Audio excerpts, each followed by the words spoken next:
আসসালামু আলাইকুম বন্ধুরা, কেমন আছেন সবাই? আশা করি সবাই খুবই ভালো আছেন, সুস্থ আছেন। আপনাদের মাঝে চলে আসলাম আবারও আমি Mirza Abdullah Al Noman from my channel. বর্তমান যুগে কম্পিউটার নলেজ থাকা মাস্ট, সেটা আপনি হন স্টুডেন্ট কিংবা হন আপনি একজন প্রাইভেট কোম্পানির কর্মকর্তা কিংবা আপনি গভর্নমেন্ট কর্মকর্তা হন। আপনি যাই হন না কেন, আপনাকে কিন্তু অবশ্যই কম্পিউটার নলেজ থাকতে হবে। আর কম্পিউটার নলেজ বলতে আমরা প্রথম যে বেসিক নলেজটা জানি সেটা হচ্ছে Microsoft Word, Excel, PowerPoint. তো বন্ধুরা, আমাদের হাতে অনেক সময় হয়ে ওঠে না, বা অনেকের টাকা পয়সারও প্রবলেম থাকে, ফাইন্যান্সিয়াল প্রবলেমের কারণে আমরা অনেক জায়গায় কোর্সগুলো করতে পারি না ওয়ার্ড, এক্সেল, পাওয়ার পয়েন্টে। এই জন্যই আমি আপনাদের মাঝে নিয়ে আসলাম ওয়ার্ড, এক্সেল, পাওয়ার পয়েন্টের সম্পূর্ণ ফ্রি বাট বিনামূল্যে নয়, ওয়ার্ড, এক্সেল, পাওয়ার পয়েন্টের টিউটোরিয়াল।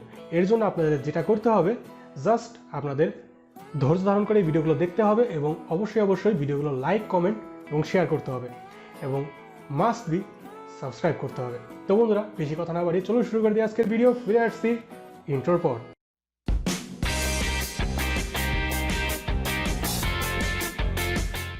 ধন্যবাদ বন্ধুরা ইন্ট্রোর পর আমাদের সাথে থাকার জন্য। ওয়ার্ড, এক্সেল, পাওয়ার পয়েন্ট এইগুলো মাইক্রোসফটের অফিস ওয়ার্কের সবচেয়ে পপুলার সফটওয়্যার। তো এই সফটওয়্যারগুলোই শেখানোর জন্য শুরু করছি আমাদের টিউটোরিয়াল। ফার্স্ট আমরা যেটা শিখবো সেটা হচ্ছে মাইক্রোসফট ওয়ার্ড। তো মাইক্রোসফট ওয়ার্ড হচ্ছে একটি ডকুমেন্ট রাইটিং সফটওয়্যার, যেখানে আমরা ডকুমেন্ট রাইট করে থাকি, এক কথায় সকল প্রকার লেখালেখি করে থাকি। তো বন্ধুরা, কথা না বাড়িয়ে চলে যাই আমাদের কম্পিউটার স্ক্রিন এবং দেখে আসি আমাদের এই ওয়ার্ড সফটওয়্যারটি কীরকম। তো কম্পিউটার স্ক্রিনে যাওয়ার আগে বলে নেই, আপনারা যদি এই সফটওয়্যারটি ডাউনলোড বা ইনস্টলেশন নিয়ে ভিডিও চান, কীভাবে ডাউনলোড করবেন, কীভাবে ইনস্টল করবেন, তাহলে অবশ্যই কমেন্ট করেন। আপনাদের কমেন্টের ভিত্তিতে আমি এই ডাউনলোড এবং ইনস্টলেশনের ভিডিও দিব।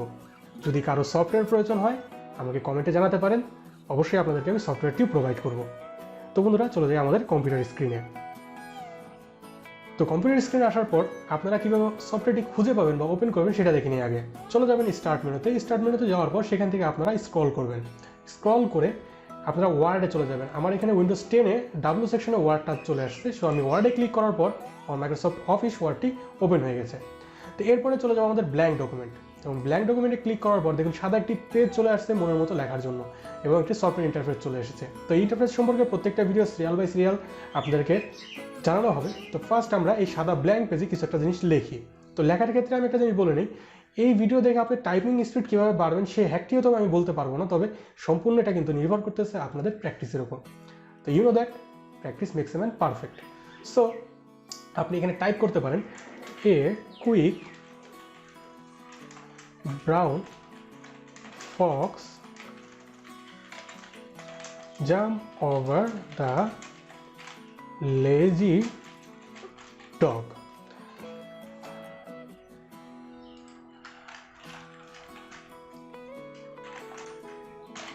ওকে, sorry for my spelling mistake. তো এই লাইনটি লেখার একটি বিশেষ কারণ আছে। এই লাইনটি লেখার বিশেষ কারণটি হচ্ছে, একটু আগে আমি আপনাদেরকে বলেছিলাম যে টাইপিং স্পিডটা আপনাদের প্র্যাকটিসের উপরে ডিপেন্ড করে। তো প্র্যাকটিস করার ক্ষেত্রে আপনারা যেটা করতে পারেন সেটি হচ্ছে এই লাইনটি বারবার লিখতে পারেন, কেননা এই লাইনের ভিতরে আমাদের ইংরেজি লেটারগুলো যতগুলো লেটার আছে সবগুলোই কভার করে ফেলে, এবং এই লাইনগুলো বারবার লেখার পরে আপনার কিবোর্ডের প্রত্যেকটা কিতে আপনার ফিঙ্গারগুলো প্লেসমেন্ট হবে এবং আপনার হাতটা অনেক দ্রুত চলবে। তো এই লাইনটি লিখলাম, লেখার পর এখন আমি দেখবো কীভাবে ফাইলটি সেভ করতে হয়। তো একটা জিনিস মনে রাখবেন, যে কোনো জিনিস ক্রিয়েট করার পর সেটা সংরক্ষণ করা, আপনি যাই বানান না কেন সেটা কিন্তু খুব ভালোভাবে সংরক্ষণ করা জানতে হবে। তো ফার্স্ট এটা আমরা সেভ করা শিখবো। তো আপনি একটা ডকুমেন্ট লিখলেন, কিছু একটা হোয়াটএভার ইট ইজ লিখেছেন, সেটা সেভ করার কয়েকটা ওয়ে আছে। তো ফার্স্ট আপনি যখন সফটওয়্যারে ব্ল্যাঙ্ক ডকুমেন্ট নিয়েছেন সেখানেই আপনি একটা সেভ করার অপশন পেয়ে যাবেন, সেটাকে বলা হয় শর্টকাট অপশন। শর্টকাট অপশনটা কি? সেটা হচ্ছে, দেখুন ফাইল যে লেখাটা আছে আমার কি ডিসপ্লের লেফট সাইডে ফাইল লেখার উপরে সেভ আছে। তো এই সেভ এখানে আমি ক্লিক করলে এটা সেভ করা যাবে, এবং এখানে দেখুন মাউস নেওয়ার সঙ্গে সঙ্গে হোভার হচ্ছে সেভ, এবং এর পাশে শর্টকাট কিবোর্ড শর্টকাট যেই অপশনগুলো আছে সেটা হচ্ছে Ctrl+S। কিবোর্ডের Ctrl+S চেপেও কিন্তু আমি সেভ করতে পারি, এবং এই কিবোর্ডের Ctrl+S চেপেও সেভ করতে পারি। এখান থেকে আমি ক্লিক করেও এই অপশনটা ক্লিক করেও সেভ করতে পারি। ইফ ইভেন আমি ফাইল থেকে সরাসরি চলে যেতে পারি সেভে, দেন এখান থেকে আমি কোথায় সেভ করতে চাই সেটা আমরা সিলেক্ট করে নিতে পারি, browse, then this PC add a place. তো এক্ষেত্রে আমরা চলে যাবো ব্রাউজে আমরা ডিরেক্টরি ব্রাউজ করব। তো আমি ডেস্কটপে এটা সেভ করতেছি, তো এটা ডেস্কটপে ওকে সব কিছু চলে আসলো, দেন সেভ। তো বন্ধুরা, আমার ফাইলটি সেভ হয়ে গেল। এভাবে আমরা যে কোনো ডকুমেন্ট সেভ করতে পারি।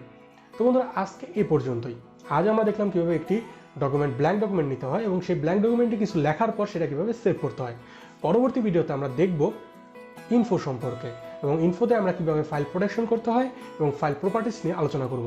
সে পর্যন্ত ভালো থাকুন, সুস্থ থাকুন। Till then take care, tata. আর অবশ্যই সাবস্ক্রাইব মাস্ট। ধন্যবাদ।